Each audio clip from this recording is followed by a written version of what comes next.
26/11 मुंबई हमलों का मास्टरमाइंड लश्कर-ए तैयबा का सरगना हाफिज सईद था। जिन 10 आतंकियों ने मुंबई पर हमला किया था, उन्हें पीओके में ज़कीउर रहमान लखवी ने ट्रेनिंग दी थी।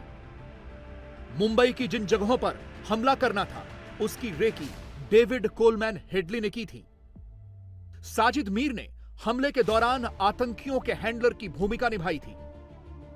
और एक और शख्स था जिसने कराची से रवाना करने से पहले इन 10 आतंकियों को शरण दी थी। उसका नाम था मुफ्ती फारूक कैसर। कल मुफ्ती फारूक कैसर कराची में हुए एक हमले में मार दिया गया।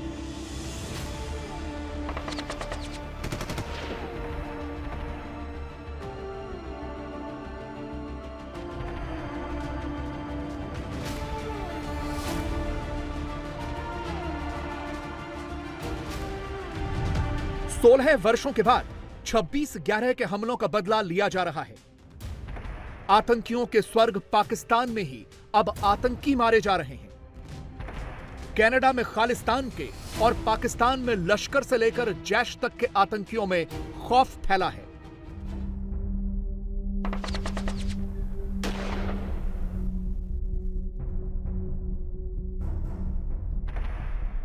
कौन था मुफ्ती फारूक कैसर? सबसे पहले यह जानना जरूरी है। आतंकी हाफिज सईद का बहुत बड़ा साथी था। वो हाफिज सईद के आतंकी संगठन लश्कर-ए-तैयबा का संस्थापक सदस्य था। फारूक कैसर कराची के सामनाबाद इलाके में एक मदरसा चलाता था। वो मदरसे में छात्रों को जिहाद और कट्टरता का पाठ पढ़ाता था। 26/11 के हमलावर जब कराची से चले थे, तो उससे पहले कैसर ने ही उन्हें कराची में अपने इसी मदरसे में शरण दी थी। इसके अलावा मुफ्ती फारूक कैसर ने ही मुंबई के आतंकी हमलावरों को भारतीय मुद्रा भी दी थी। कल फारूक कैसर अपने मदरसे के छात्रों के साथ जा रहा था, जैसा कि इस सीसीटीवी में दिख रहा है। आगे कुछ छात्र चल रहे हैं और पीछे फारूक कैसर है। तभी अचानक से गोली चलती है। वो 5-6 कदम दौड़ता है, लेकिन तभी गिर पड़ता है और घायल हो जाता है। गोलीबारी देखकर उसके साथ चल रहे बाकी के छात्र भाग खड़े हो गए। सब अपनी जान बचाकर भागे, कोई रुका नहीं।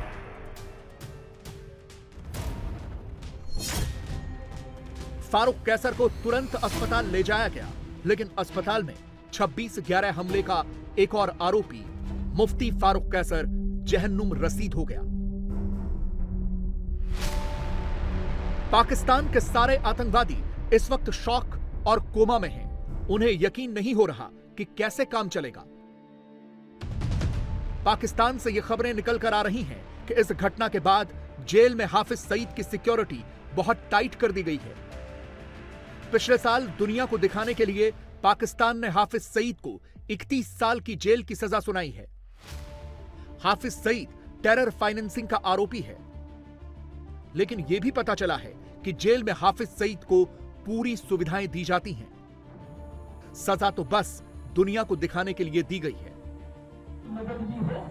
अब चाहे कुछ भी हो, लेकिन जिस तरीके से पाकिस्तान में हाफिज के गुर्गों और आतंकियों पर हमले हो रहे हैं, उससे उसे डर तो लग ही रहा होगा, क्योंकि डर सबको लगता है। फिलहाल इस घटना पर पाकिस्तान और उसकी मीडिया में बहुत खामोशी है, क्योंकि पाकिस्तान का मीडिया वही करता है जो आर्मी कहती है, और आर्मी कभी नहीं चाहती कि हाफिज सईद के गुर्गों की हत्या की खबर छपे। बहुत खोजने पर डॉन न्यूज की यह हेडलाइन मिली, जिसमें टारगेटेड अटैक तो लिखा है, लेकिन कोई ज्यादा जानकारी नहीं दी गई। हो कुछ भी, पाकिस्तान के आतंकियों के लिए सितंबर का महीना बहुत बुरा बीत रहा है। एक के बाद एक झटके लग रहे हैं। 28 सितंबर को ही हिजबुल के आतंकी ज़ियाउर रहमान को कराची में अज्ञात हमलावरों ने मारा था, और कल यानी 30 सितंबर को हाफिज के एक और साथी आतंकी कैसर फारूक को भी अज्ञात लोगों ने कराची में मार डाला। सरहद पार भले ही सन्नाटा हो, लेकिन सरहद के इस तरफ यानी भारत में रिएक्शन मिलने शुरू हो गए हैं। उत्तर प्रदेश के बीजेपी विधायक शलभमणि त्रिपाठी इस लिस्ट में हाफिज सईद के बेटे के मर जाने की खबर भी डाल रहे हैं और कह रहे हैं कि देश के दुश्मन दुनिया के किसी भी कोने में छिपे हों, कहर बरप रहा है। बीजेपी के ये विधायक भले ही कह रहे हों, लेकिन हाफिज सईद के बेटे की हत्या के बारे में कोई सबूत नहीं मिला है। हाँ, आप गूगल पर हाफिज सईद सर्च करेंगे तो दसियों हेडलाइन यही निकलेंगी कि हाफिज सईद का बेटा लापता हो गया या मारा गया। हिंदी हो या अंग्रेजी, भारत के कई अखबारों में यह खबर छपी है कि हाफिज सईद के बेटे कमालुद्दीन को ढेर कर दिया गया है। हालांकि खबर है कि हाफिज सईद का बेटा कमालुद्दीन ना तो किडनैप हुआ है और ना ही उसकी हत्या हुई है, बल्कि पाकिस्तान की खुफिया एजेंसी आईएसआई ने कमालुद्दीन को सुरक्षित ठिकाने पर पहुंचा दिया है, क्योंकि पाकिस्तान में लश्कर के आतंकियों पर हमले हो रहे हैं जिसमें वो मारे जा रहे हैं। ऐसे में पाकिस्तान की खुफिया एजेंसी आईएसआई लश्कर के आतंकियों को बचाने की कोशिश कर रही है। मीडिया रिपोर्ट्स के मुताबिक कमालुद्दीन के भाई तलहा की भी सिक्योरिटी बढ़ा दी गई है। 2019 में हाफिज सईद के दूसरे बेटे तलहा पर भी जानलेवा हमला हुआ था, जिसमें वो बाल बाल बचा था। तलहा सईद लश्कर का फाइनेंस संभालता है।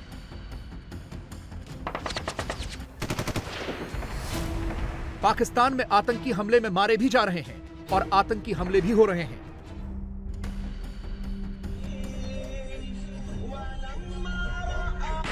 शुक्रवार को बलूचिस्तान में हुए हमले में 60 से ज्यादा लोग मारे गए हैं और पाकिस्तान ने फिर से रॉ का राग अलापना शुरू कर दिया है।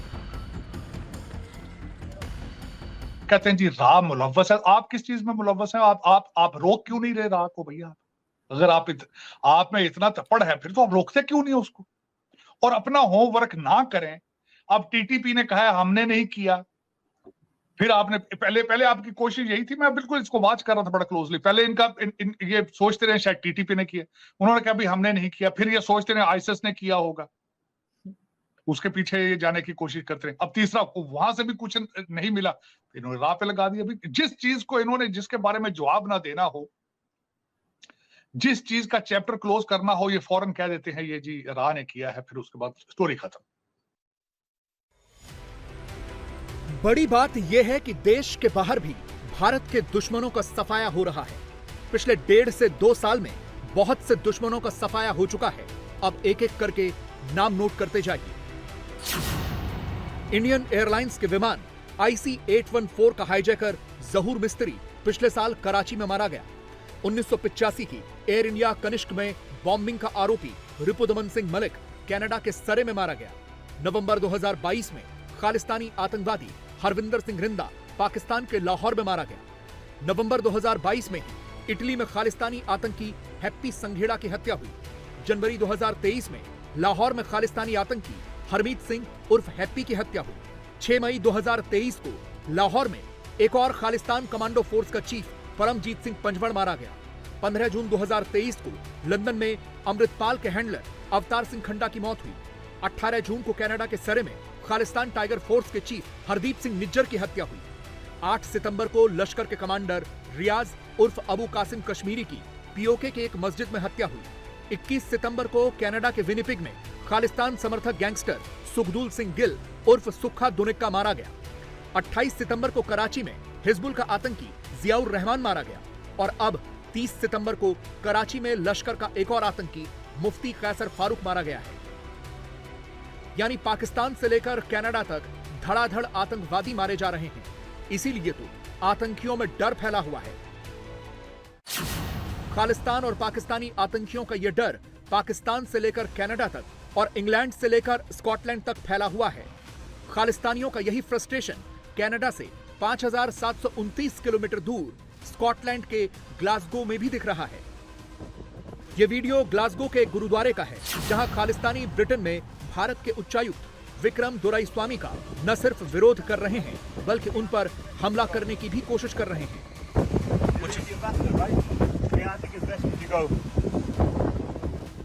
भारत ने अपने उच्चायुक्त विक्रम दोराईस्वामी के साथ हुई इस घटना की शिकायत की है।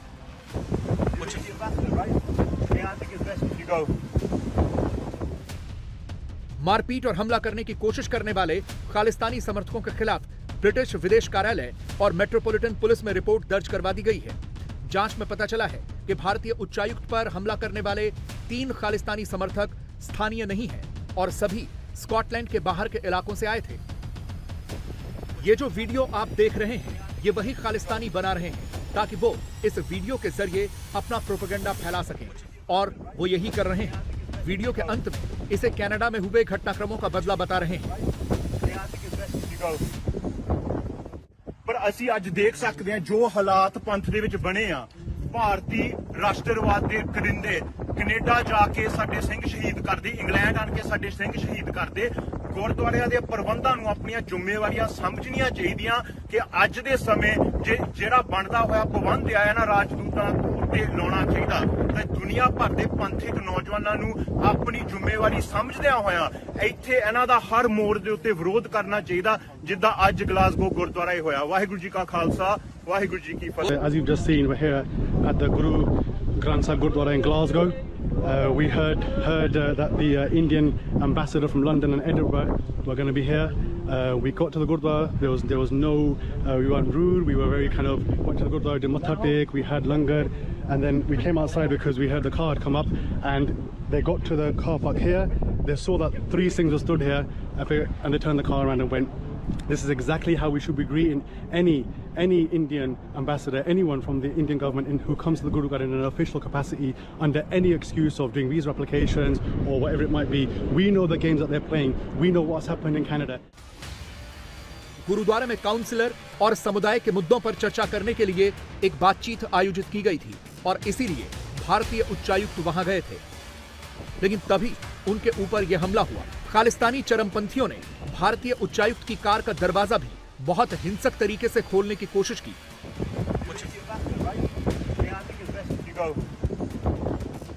उधर इस घटना पर अब ग्लासगो के इस गुरुद्वारा मैनेजमेंट की भी सफाई आई है। मैनेजमेंट का कहना है ग्लासगो क्षेत्र के बाहर से कुछ अज्ञात व्यक्तियों ने इस घटना को अंजाम दिया है। भारतीय उच्चायुक्त की यात्रा को बाधित किया गया।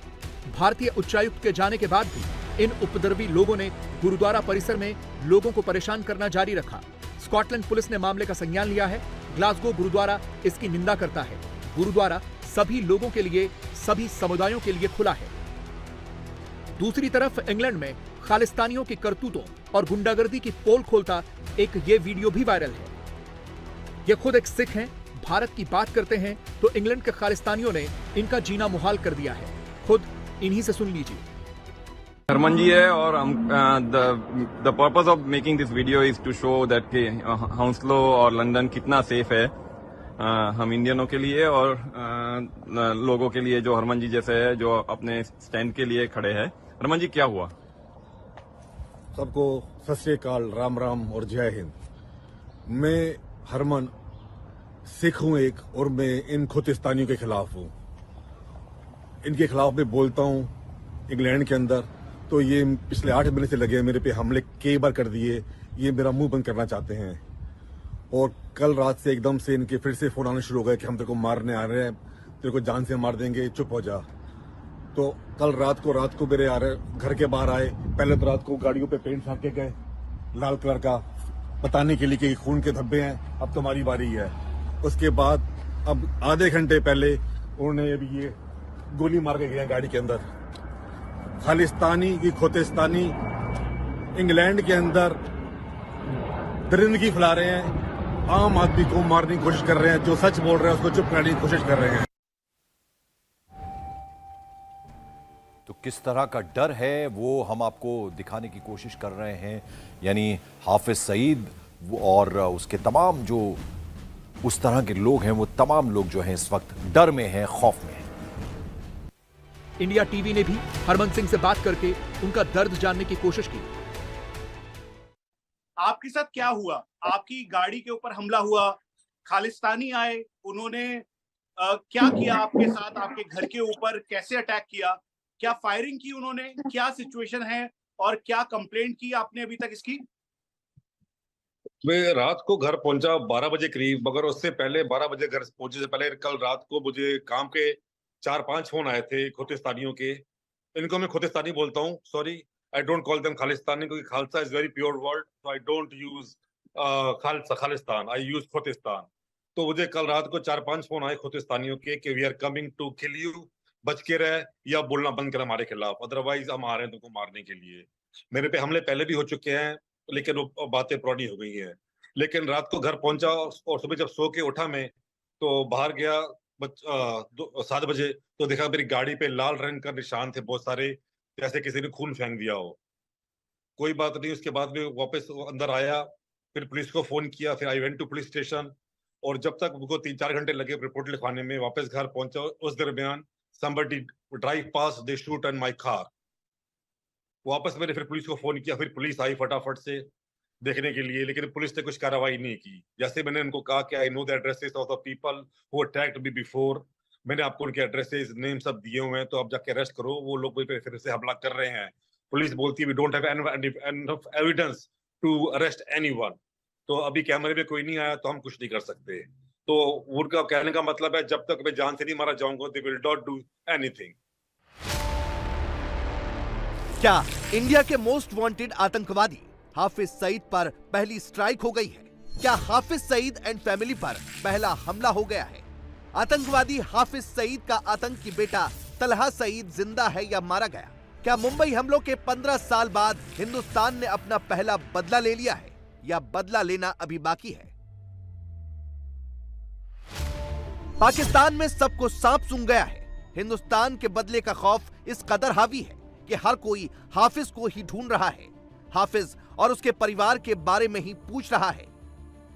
एक बहुत बड़ी खबर सामने आई है कि हाफिज सईद के बेटे को पाकिस्तान से अगवा कर लिया गया है। हाफिज सईद साहब का जो बेटा है उनको अगवा कर दिया गया है। इंडिया बड़ी देर से इनके पीछे पड़ा हुआ था। इस तरह की एक्टिविटीज में और खुसूसन हाफिज सईद साहब के हवाले से तो राह बहुत सारी एक्टिविटीज में इन्वॉल्व है। पहले भी उनके घर पे एक ब्लास्ट हुआ था जिसमें राह इन्वॉल्व थी, और अगर वाकई ये खबर सच है तो हो सकता है इसमें राह की इन्वॉल्वमेंट हो। तो क्या पाकिस्तानी जो कह रहे हैं वो सच है? क्या ये हेडलाइन ही पाकिस्तान में सबसे बड़ी खबर है? क्या सच में गायब हो गया है आतंकी हाफिज का बेटा? लश्कर का आतंकी कैंप इस वक्त इतना डरा सहमा क्यों है? पाकिस्तान की सड़कों पर गली मोहल्लों में हिंदुस्तान के राष्ट्रीय सुरक्षा सलाहकार अजीत डोवल का खौफ इतना हाई क्यों है? पाकिस्तानी ये क्यों कहने लगे हैं भारत घर में घुसकर मारने लगा है, अब हर आतंकी का नंबर आने वाला है, 24 से पहले भारत कुछ बड़ा करने वाला है। इंडिया के उस हीरो की जिसको वो कहते हैं ये हमारे इंडिया का जेम्स बॉन्ड है। हम बात करें अजीत डोवाल की, जो 7 साल पाकिस्तान में रहे हैं, वो अपने सबसे बड़े हीरो अजीत डोवाल को भेजे, जिनको जेम्स बॉन्ड भी कहा जाता है, जो पहले भी पाकिस्तान में 7 साल जासूसी करते रहे हैं। अगर उन्होंने उस तरफ कश्मीर की तरफ भेजा, क्या होगा हमारा? वो हम पर एक अटैक करेंगे, हम कहें अजीत डोवाल जो है वो कश्मीर में आ जाएगा, क्या होगा, हीरो बन जाएगा। मतलब जो होना है, वो जो जंग करनी है वो करनी है। आप मेंटली तौर पे प्रिपेयर हैं इस चीज के लिए। Oh my God, क्या कह रहे हो? ये रियलिटी है। क्या कह रहे हो बंदा, क्या कह रहे हैं? जो आप सुन रहे हैं मैं वही कह रहा हूं। वो हम मेंटली प्रिपेयर हो जाएं कि इलेक्शन से पहले कोई अटैक हो जाए। हाँ, इंडिया में जो जनरल इलेक्शन है उनसे पहले हम पे लाजमी एक अटैक होगा। हाफिज के आतंकी बेटे के गायब होने की खबर आने के बाद पाकिस्तान का ये डर देखकर अच्छा लगा, मगर इसमें एक अपडेट है, और वो अपडेट दिया है पाकिस्तानी पत्रकार हामिद मीर ने, जिन्होंने ट्वीट करके बताया है कि सेंट्रल मुस्लिम लीग के प्रवक्ता ने सोशल मीडिया पर फैली इस अफवाह का खंडन किया है कि हाफिज मोहम्मद सईद के बेटे तलहा सईद का किसी ने अपहरण कर लिया है, वो चुनाव प्रचार कर रहा है। सवाल है, कहां छिपा बैठा है आतंकी तलहा सईद? क्या वो पाकिस्तानी पुलिस और फौज की प्रोटेक्शन में है? किस लोकेशन पर, किस मंच पर बैठकर ये पाकिस्तानी आतंकी चुनाव प्रचार कर रहा है? किस पार्टी के लिए चुनाव प्रचार कर रहा है? हमने इसका लोकेशन ढूंढ निकाला है, गौर से देख लीजिए इस चेहरे को। यही है वो तलहा सईद जिसे भारत ने इंडिविजुअल टेररिस्ट घोषित कर रखा है और फिलहाल ये लाहौर में छिपा बैठा है। तलहा सईद भारत के खिलाफ हमले के लिए आतंकियों की रिक्रूटमेंट करता है, फंड इकट्ठे करता है, भारत में लश्कर के हमले के लिए प्लानिंग और एग्जीक्यूशन करता है, और ये लश्कर तैयबा के क्लेरिक विंग का सरगना है। आप ये जानकर चौंक जाएंगे कि ये आतंकवादी जिस मरकजी मुस्लिम लीग नाम की पार्टी के लिए चुनाव प्रचार कर रहा है वो लश्कर-ए-तैयबा का ही पॉलिटिकल विंग है। ये तस्वीर गौर से देखिए। तलहा कुर्सी पर बैठा है और पीछे हथियारबंद आतंकी उसकी प्रोटेक्शन कर रहा है। पब्लिक के बीच होते हुए तलहा कभी बाएं देखता है, कभी दाएं, और उसका आतंकी बॉडीगार्ड भी चारों ओर नजर रखता है।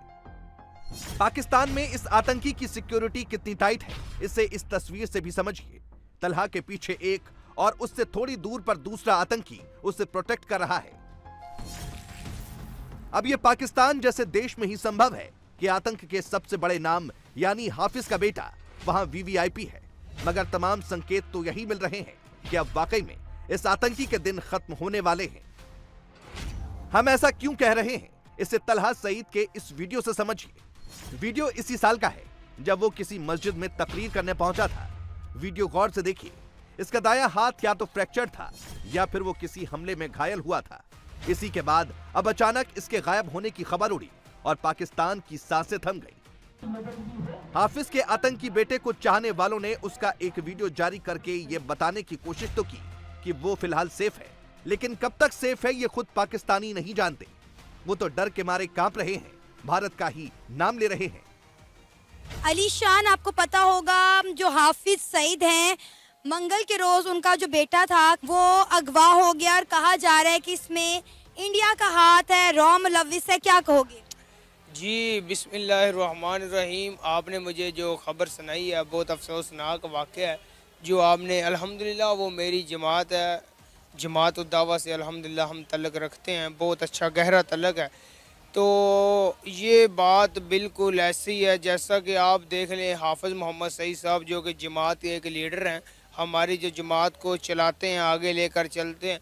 तो आप देख लें तकरीबन जब भी वो बाहर आते हैं ना, हाफिज़ सईद साहब की अगर बात करें, जब भी वो बाहर आते हैं इंडिया को पता चलता है कि हाफिज़ सईद साहब को रिहा कर दिया गया, तो फिर ये सोचा छोड़ देते हैं कि इन्हें जल्द अज जल्द इन्हें बंद किया जाए, जल्द अज जल्द इन पर जो पाबंदी लगाई जाए, घर पर इन्हें जो कि पाबंदी लगाई जाए, इन्हें बाहर मत आने दें। तो आप देख लें अभी तक जो हाफिज़ सईद साहब है वो अभी तक वो घर से बाहर नहीं हो सकते, रिहा नहीं हुए। और अगर आपने ये जो बात छोड़ दिया कि हाफिज़ सईद साहब का जो बेटा है को उनको गवाह कर दिया गया है, तो आप बताएं मुझे, जो अच्छी बात करता है, जो हक की बात करता है, चाहे वो जो भी हो, जो अच्छी बात अच्छाई वाली बात करता है, तो उनको जल्द अज जल्द जो अच्छे काम की तरफ बुलाता है, अच्छे काम की तरफ माइल करता है, उन्हें गवाह कर दिया जाता है। अगर बात की जाए उनके बेटे की जो इंडिया वालों ने गवाह कराया, आप मुझे बताएं क्या ये पाकिस्तान नहीं है, ये मुसलमान नहीं है जो एक काफिर के पीछे लगकर हाफिज़ सईद साहब के बेटे को गवाह करा रहे हैं? और ये हाफिज़ सईद साहब के बेटे को अकेले ही नहीं, पता नहीं इन्होंने कितने लोगों को गवाह करा। हाफिज़ सईद साहब के बेटे का कसूर क्या है? आपको पता लगा कि उन्होंने क्या किया जिसकी वजह से गवाह किया गया? कोई इशू ये या ना जो आप कह रहे हैं दहशतगर्दी का काम फैला रहे हैं? 110% डेफिनेट ऑफ कोर्स इंडिया ने किया, इंडिया के आगे तो कुछ भी नहीं है। ठीक है जी, इंडिया बड़ी देर से इनके पीछे पड़ा हुआ था। सर, इंडिया को क्या खारबाजी हो सकती है हाफिज सईद साहब से? अच्छा देखें, इंडिया को हाफिज़ सईद साहब से खारबाजी नहीं है, इंडिया को तो पाकिस्तान से खारबाजी है। वो पाकिस्तान को हर वक्त अगर मुस्तहकम करने के लिए कुछ ना कुछ करता रहता है और ये भी उसी का हिस्सा लगता है। आतंकी तलहा सईद को लेकर पाकिस्तान के लोग अभी भी कंफ्यूज हैं कि वो है कहां, जिंदा भी है या मारा गया। इस बीच मरकजी मुस्लिम लीग नाम की पॉलिटिकल पार्टी ने दावा किया है कि तलहा सईद की किडनैपिंग नहीं हुई है और वो इस वक्त लाहौर में है और MML नाम की पार्टी के कैंडिडेट के लिए चुनाव प्रचार कर रहा है। टेररिस्ट तलहा सईद का ये वीडियो और उसकी तस्वीरें भी इसी मरकजी मुस्लिम लीग ने जारी की है। अगर मान ले कि इसमें सच्चाई है, आतंकी तलहा सईद अभी भी जिंदा है, तो सवाल उठता है कि पाकिस्तान मरकजी मुस्लिम लीग नाम की पॉलिटिकल पार्टी है क्या? तलहा सईद इस पार्टी के लिए चुनाव प्रचार क्यों कर रहा है? क्या पाकिस्तान ने ऑफिशियली एक आतंकवादी को पीछे के रास्ते से पाकिस्तानी संसद में बिठाने का इंतजाम कर लिया है? जवाब पाकिस्तान के एक न्यूज़पेपर मिनट मिरर की इस हेडलाइन में है। पाकिस्तानी मरकजी मुस्लिम लीग नाम की पार्टी लश्कर-ए-तैयबा यानी जमात उद दावा का पॉलिटिकल चेहरा है। क्या आप यकीन करेंगे कि सियासत का चेहरा लगाए आतंकियों वाली इस पार्टी का अपना व्हाट्सएप ग्रुप है, व्हाट्सएप चैनल है? इसका व्हाट्सएप अकाउंट है जिसमें साफ साफ लिखा है कि यह पॉलिटिकल ऑर्गेनाइजेशन है। आपको बता दें, जब आतंकी संगठन लश्कर ए तैयबा को यूएनएससी ने टेरर ग्रुप के लिए लिस्ट किया था, तब हाफिज सईद ने इसका नाम बदलकर जमात उद दावा कर दिया था। फिर 2017 में मिल्ली मुस्लिम लीग के बैनर तले हाफिज ने नई पार्टी बनाई। अब वही लश्कर जमात उद दावा और मिल्ली मुस्लिम लीग के बाद मरकजी मुस्लिम लीग के नाम से पाकिस्तान में ऑपरेट कर रहा है। इस ऑर्गेनाइजेशन का फ्रंट फेस तो कोई और ही है, मगर पर्दे के पीछे सबसे बड़ा चेहरा हाफिज सईद और उसका आतंकी बेटा तलहा सईद ही है। ट्विटर पर तलहा सईद के नाम से एक अकाउंट भी बना हुआ है। ये अकाउंट अगस्त 2022 में बना है, जिसमें तलहा सईद खुद को रिसर्च स्कॉलर, फिलैंथ्रोपिस्ट और ह्यूमन राइट एक्टिविस्ट बताता है। मगर सच ये है कि तलहा सईद लोगों का खून बहाता है, पाकिस्तान के अखबारों में फोटो छपवाता है और अपनी फोटो के साथ कुर्सी वाली इमेज चिपकाता है। जानते हैं क्यों? क्योंकि लश्कर के बदले हुए नाम मरकजी मुस्लिम लीग का चुनावी चिन्ह यही कुर्सी है और पाकिस्तान के अगले चुनाव में इसी कुर्सी पर बैठकर आतंकी वहां की सरकार चलाना चाहते हैं। आप ये नहीं कह सकते कि आपकी जो ऑर्गेनाइजेशंस जो उस वक्त मिलिटेंसी में इन्वॉल्व थी अक्रॉस द बॉर्डर, वो अब भी अगर उस इलाके में यानी पाकिस्तान के ज़ेर इंतज़ाम इलाका जो है उसमें ओपनली ऑपरेट करती हैं, चंदे करते हैं और उन्होंने नए नामों से अपने आप को रजिस्टर भी करा लिया है, जिसका हर आदमी को पता है। Is a small place, small town, वहाँ पे कोई वाकया आप दूसरे आदमी से छुपा ही नहीं सकते। तो वहाँ पे ये 3-4 जो ऑर्गेनाइजेशन थी, जामियत उद दावा और लश्कर और इस तरह की, उन्होंने नए नाम के साथ अपने आप को बाकायदा as a political party register करा लिया और उसकी पूरी की पूरी क़यादत जो है सेंट्रल कमेटियाँ और उनके सरबराह और दूसरा तीसरा वो लोग हैं। अब जब आप इस तरह की सिचुएशन क्रिएट करेंगे तो आप ये कहें कि नहीं जी हम तो मिलिटेंसी की सपोर्ट ही नहीं कर रहे, हम तो मॉरल और डिप्लोमेटिक सपोर्ट कर रहे हैं, तो फिर आपको चाहिए कि आप खुल के सामने आएं और इन चीज़ों पे काबू पाएं, वरना ये इसी तरह ये मामला चलते रहेंगे और मैच डिनाई करने से कुछ नहीं होगा। लश्कर के इस नए फ्रंट पाकिस्तानी मरकजी मुस्लिम लीग को तो इलेक्शन कमीशन ऑफ पाकिस्तान ने 2021 में ही रजिस्टर कर दिया था और तब इसने पाकिस्तान के पंजाब प्रांत के चुनावों के लिए 270 कैंडिडेट्स भी उतारे थे। वो चुनाव अभी तक नहीं हुए हैं, लेकिन लश्कर के इस विंग ने पाकिस्तान में पैर पसारने शुरू कर दिए हैं। कराची, क्वेटा, पेशावर, लाहौर, हर जगह बंद कमरों में बैठकें हो रही हैं और लाहौर में लश्कर के जिहादी विंग का सबसे बड़ा चेहरा हाफिज का बेटा तलहा सईद ही है, जो अब वहां की पॉलिटिकल क्लास में एक नया फ्रंट खोलकर वहां की सियासत पर हावी होना चाहता है। इसमें क्या कोई सियासी पहलू है? इलेक्शंस होने वाले हैं, कहा तो यही जा रहा है। क्या ये जो दहशतगर्द जमातें हैं, अनासर हैं, क्या इनका कोई इलेक्टोरल या एंटी इलेक्शन एजेंडा है? उस बेसिस पे इनके क्या प्लान्स हैं? फ्रंट बहुत ज्यादा खुले हुए हैं। माय गॉड, हर फ्रंट, हर महाज, जैसे हम कहते हैं, एहसानुल्लाह टीपू मसूद पाकिस्तान के खिलाफ बहुत सारे महाज खुले, कुछ हमने खुद खोले, काफी सारे हमारे खिलाफ खोले गए। ये इनमें से कुछ कम से कम मैं कह सकता हूँ सैडली कि ये जो महाज हैं ये हमने खुद खोले। पाकिस्तान की जो प्रॉक्सी वॉर टॉलरेंस है अफगान एलिमेंट्स के लिए, चाहे वो मुजाहिदीन हो 80s में, चाहे वो तालिबान हो 90s, 2010s में, 2000s में, पाकिस्तान ने जो इसकी डिप्लोमेटिक कॉस्ट अदा की है वो आपके सामने है। आप आइसोलेटेड हैं। मगर हाल फिलहाल में पीओके से लेकर कराची, पेशावर, लाहौर जैसे शहरों में जिस तरह भारत के मोस्ट वांटेड आतंकियों का खात्मा हुआ है, चुन चुन कर टारगेट करके बीच रोड पर मस्जिद में दनादन गोली मारकर सबका सफाया हुआ है, उसके बाद पाकिस्तान में यही शोर मचा है। कहीं भारत घर में घुसकर हाफिज सईद एंड फैमिली का भी तो काम तमाम नहीं करने वाला। हम इस पोजीशन में नहीं है कि हम कोई भी अटैक से हम कबूतर की तरह आंखें बंद करके तो नहीं रह सकते ना कि बिल्ली नहीं है। बिल्ली जब सामने खड़ी हुई है तो हम वो बात करेंगे कि जो अटैक पॉसिबिलिटी है वो होने वाला है। अजीत डोवाल को भेजे, जिनको जेम्स बॉन्ड भी कहा जाता है, जो पहले भी पाकिस्तान में 7 साल जासूसी करते रहे हैं, अगर उन्होंने उस तरफ कश्मीर की तरफ भेजा क्या होगा हमारा? देखिए, उन्होंने अपने वाला जो कश्मीर है वो तो पहले ले लिया हुआ है, जो आर्टिकल था उन्होंने वो रिमूव कर दिया। अब वो जो उनका कश्मीर है, मतलब वो उनका एक सूबे की हैसियत रखता है कि वो उनका एक प्रोविंस है, जैसे स्टेट बन गया, स्टेट जैसे हमारा पंजाब या सिंध है। अब वो अपनी वाम को ना एक मिशन देना चाहते हैं, जैसे कहते हैं ना कि मोटिवेट करना। वो हम पर एक अटैक करेंगे छोटा सा।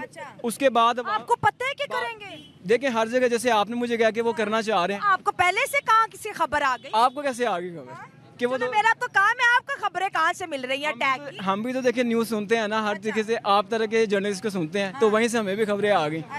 तो अब वो अटैक करेंगे एक छोटा, उसके बाद अवाम में वो मिशन मशहूर कर देंगे, मोटिवेशन कर देंगे कि हम हीरो बन जाएंगे कि हमने बदला लेना है, हमने फुल फ्लैश जंग करनी है। और उनकी अवाम क्योंकि है ही पाकिस्तान के जो खिलाफ है, तो वो कहेंगे कि ठीक है दोबारा मोदी को वोट दो ताकि वो आए दोबारा। उन्होंने तो ले लिया, तुमने क्या किया? अब वो कह रहे तुम्हारे हिस्से का कश्मीर भी लेंगे। अब कह रहे 2024 का मिशन है। नहीं, 2024 से पहले ही हो जाएगा अटैक। अब मेंटली तौर पर ये रहे इस चीज के लिए रेडी कि पहले अटैक हो जाएगा। अच्छा, ये जो आपको भी हालात कुछ नजर आ रहे हैं, बातें ही हो, क्या पता? मेरी बात सुनिए, नहीं बातें नहीं हो, जो रियलिटी नजर आ रही है ना, एक होती है कि उड़ी उड़ी बात अफवाह चल रही है, जो फिजिकली उनकी डिप्लॉयमेंट हो रही है। कश्मीर LOC की साइड पे फौजें आ रही हैं, इक्विपमेंट और मशकें कर रहे हैं, राफेल तैयारे उनके जो हैं वो सारे उस साइड पर आ चुके हैं। क्या करने आ रहे हैं? अगर ये सिर्फ उड़ी उड़ी बातें हैं कि यार नहीं अफवाह है, तो फिर ये चीजें तो ना आए ना। ये चीजें, ये बात सुनिए, हाँ, ये चीजें तब आती हैं जब जंग होना शुरू होने वाली होती है, मतलब जंग का सामान तब भी आएगा। तो हमारे लिए अच्छी खबर नहीं है। नहीं, अच्छी खबर है ही नहीं पाकिस्तान के लिए कोई। कौन सी अच्छी खबर है? कश्मीर तो पहले ही उनका था। कैसे उनका था? हमारा है, हम जाते नहीं में है। हमारे कब्जे में होता है तो हमारी फौजें उधर होती, तो उनका है। जो हमारे पास है उसकी बातें भी शुरू कर दी उन्होंने। हाँ, तो वो ले लेंगे। क्या बात कर रहे हैं आप सब? क्या बात कर रहे हैं? जब इंसान इरादा कर लेता है ना किसी चीज का, वो कामयाब हो जाता है। तो हमारा भी तो इरादा है कि हमारा है, फिर हमसे कैसे ले जा सकते हैं? फौजियों में ये दम नहीं है ना, हमारी फौजियों में दम होता तो वो उनका है तो हम है ना, ये तो ना कि वो हैं तो हम हैं, वो ड्यूटी कर रहे हैं तो हम घरों में सो रहे हैं ना। नहीं, वो ड्यूटी नहीं ना सही कर रहे। अगर वो ड्यूटी सही कर रहे होते। क्यों नाराज है? नाराज क्यों है? नाराज नहीं हूँ मैं तो खुश हूँ, मैं ठीक हूँ, खुदा का शुक्र है। कश्मीर पे आ जाए, क्या कहेंगे? कश्मीर पे क्या कहना है? कश्मीर उनका ही है, उन्होंने जीत लिया है कश्मीर को और हम हार गए। नहीं, कश्मीर पाकिस्तान का किधर से हो गया? किधर से हो गया? इंडिया का कश्मीर है, इंडिया की फौज उधर है या पाकिस्तान की फौज उधर है? नहीं, कश्मीर तो दो हिस्सों में ना, 30% हमारे पास है, 60% जो है इंडिया के पास है। नहीं, 10% चाइना के पास है। नहीं, इंडिया वालों का ही अब जो सब हालात है ना पाकिस्तान के, जो अपना रोटी नहीं पूरी हो रही तो कश्मीर लेने के किधर जाएंगे वो? जब आपको भी सच पता है, हमें भी सच पता है, फिर हम क्यों नारा लगाते हैं कि कश्मीर हमारा है? वह हम पागल हैं। हम पागल हो गए हैं? हम पागल हो गए। तो 77 सालों से भी पागल ही थे। वो जो उनसे हैं हुक्मरान ने हमें पागल कर दिया, इसलिए तो कश्मीर हाथ से जा रहा है हमारे।